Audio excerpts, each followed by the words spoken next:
Assalamualaikum warahmatullahi wabarakatuh. Halo teman-teman, kita lanjutkan video tutorial tentang implementasi ERP Odoo pada perusahaan training. Kemarin terakhir kita sudah sampai pembuatan sales order, jadi menjual tiket atau event melalui sales order. Nah, saya akan menjelaskan sekarang di bagian bagaimana cara membuat invoice dari sales order yang sudah kita buat. Oke, langsung saja masuk ke aplikasi. Di sini pilih modul sales.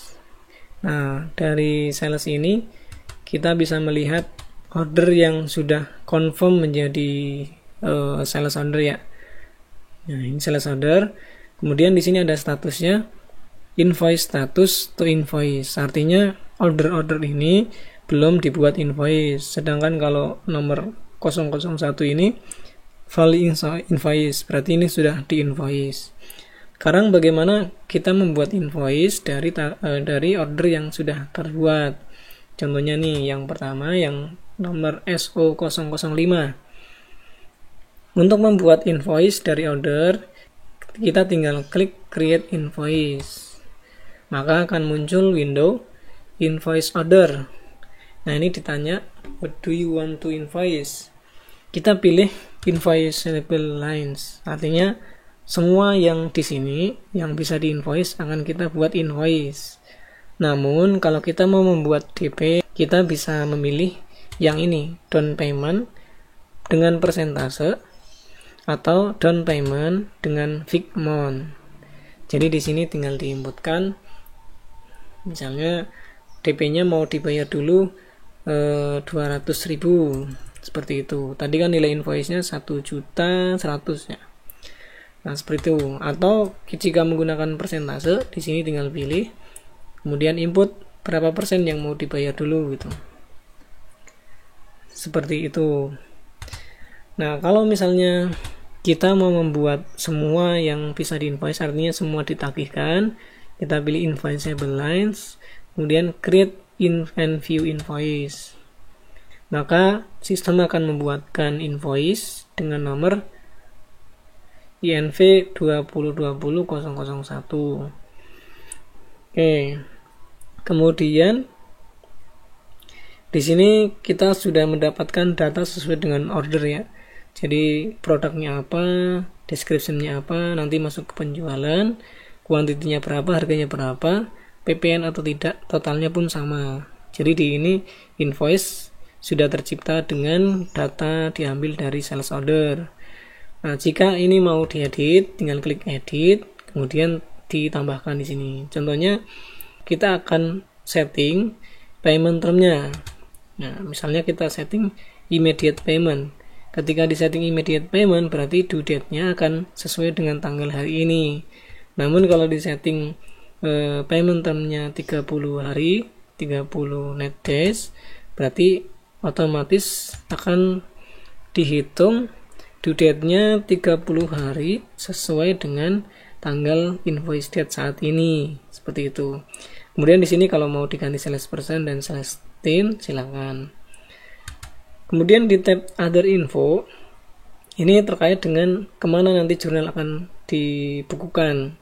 Yaitu kalau defaultnya jurnal itu akan masuk ke customer invoice dengan akun lawannya piutang usaha, seperti itu. Nah, ini deskripsi kalau ada silakan ditambahkan, payment reference-nya kalau ada pun bisa ditambahkan.